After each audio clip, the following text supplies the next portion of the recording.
Hi guys, Lunar here, welcome back to another Skyrim console mod video. Today we only have one Skyrim mod video as to be honest, I had a big urge to play Fallout 4, and also the quality of the mods right now for Skyrim isn't that high. There are never really that any big mods out. So I made a Skyrim mod video today, a Fallout mod video today, and I actually have a Mass Effect video out as well that I've been working on. So the Fallout 4 video is going to be the first ever episode of 6 brand new mods for Fallout 4, so that's cool. I know some of you don't play Fallout 4, but I do, and there seem to be way more mods out lately for Fallout every day than there is for Skyrim. So it's actually a lot more interesting to cover at the minute. I have made sure to split the videos up today evenly, 3 mods for PS4 and 3 for Xbox One for both videos, as I know a lot of you PS4 guys still want to see even the smaller PS4 mods. I often miss them out, but I decided to go for 3 for each today. Anyway guys, we have 6 mods to look through, so we can just jump into our first mod.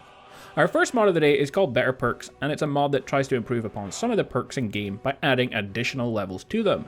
So Agile Defender, Alchemist, Armsman, Barbarian, Juggernaut, Light Fingers, Light Touch, Shield Wall, and Stealth all now have another level to them. Before you could invest 5 perk points to them, but now you can invest 6. So this will give you additional bonuses for each. So here is an example. Before, the Stealth perk and Sneak Tree went up like this to the first 5 levels. 20%, 25%, 30%, 35%, and then 40% was the 5th level. So that meant it was 4% harder to detect you when sneaking. Now with this mod installed, it goes like this. 20%, 30%, 40%, 50%, 60% at level 5, and now when you get up to level 6, it will make you 100% harder to detect when sneaking. So it alters all 5 levels and makes a new 6th level, which gives you 100%, meaning you'll be completely invisible when you sneak. So some might think that this is a bit overpowered, or some people might think that it's a good tweak. Personally, I like it, and it does similar things to all the other skills that we mentioned as well. Next up, we have the Sword of Isildur. And this is not to be confused with Narsil, which would be Isildur's father's sword, the one that cut off Sauron's finger. He picked it up and it wasn't his sword, it was his father's sword. So this sword is Isildur's sword, and it doesn't really have a name, it's just called the Sword of Isildur. Okay, keep that in mind. A nice sword, it looks really cool, but what about its stats? Well, the sword comes from 2 craftable versions, a single-handed sword or a greatsword version. Both have a scabbard with them as well. The sword in terms of damage are roughly Daedric in quality and can be refined and enchanted as well. So a cool weapon can replace any of the powerful swords in game, and it looks really cool as well. And of course it's from Lord of the Rings, so that makes it awesome as well. Our next mod is called Damage VR, or Virtual Reality, and the aim of the mod is to make Skyrim as lifelike as possible.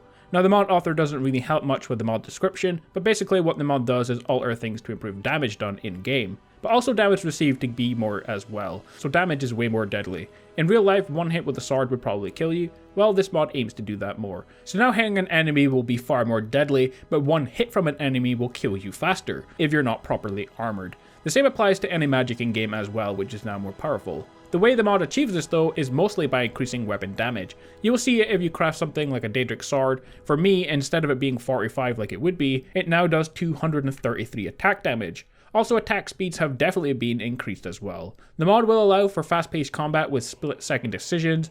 It adds the ability to actually block incoming swings and most forms of damage as well. So that's how this mod works and what it's about. It aimed to make the game a step above legendary difficulty, and it definitely does that. Watch out for archers though, especially now they shoot way more arrows and they're probably the most dangerous enemy type in the game.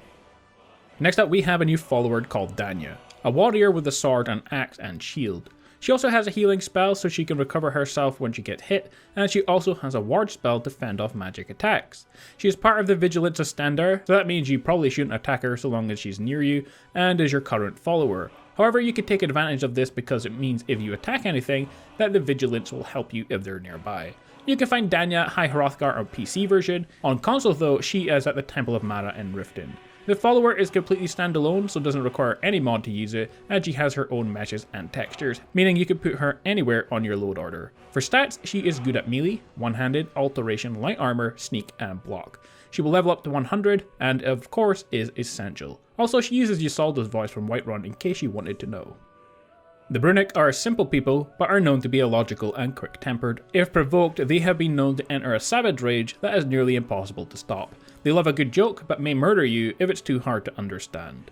So the new race has for starting stats, they are good at one-handed, two-handed, heavy armor, light armor, block, and they have a starting health of 100, stamina 100, and magic 50, so they're definitely geared towards more warrior type things. For their once a day powers, they have 2, they have Savage Rage. Your Savage Rage lets you take half damage and do triple damage for 45 seconds, and War Cry. Your Warcry lets you scare your enemies away for 30 seconds.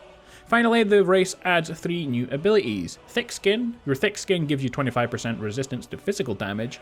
Brute Force. Your Brute Force does 25 points of damage, and two-handed attacks do 20% more damage. Finally, Superstition. Your Superstition gives you 25% weakness to magic damage, so that's not a very good one.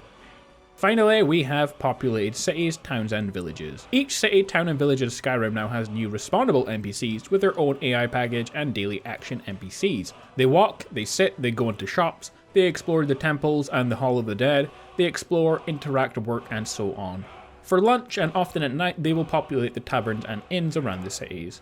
So here is a list of all the new NPCs that have been added. 3 have been added to Darkwater Crossing, 12 to Dawnstar, 5 to Dragonbridge, 7 to Falkreath, 5 to Iverstead, 4 to Kinnisgrove, 9 to Morthal, 5 to Riverwood, 5 to Rorikstead, 28 have been added to Whiterun, so that's pretty cool, 19 to Windhelm, 8 to Winterhold, 37 new NPCs have been added to Solitude, 30 to Riften, which is a good or bad thing because of the amount of frame rate issues people have there, but I haven't had much. And to Markarth, 20 brand new NPCs have been added.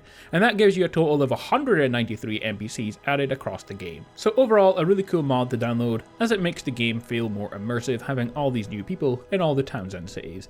Of course, it will give you some performance issues if you have a load of mods installed, so just be careful when you install this one to make a backup save if you want to test it out. Personally, I don't have that many mods installed, but I haven't had any issues with performance. Well guys, there we have it, 6 brand new console mods that you can download if you like the sound of them in the video. I think having 6 mods a day gives us a bit better quality videos. What do you guys think? If you did enjoy, like, comment, and subscribe as well. I'll be back later today with a Fallout 4 mod video and a Mass Effect Andromeda video as well. So until then guys, stay awesome, and I will see you all next time.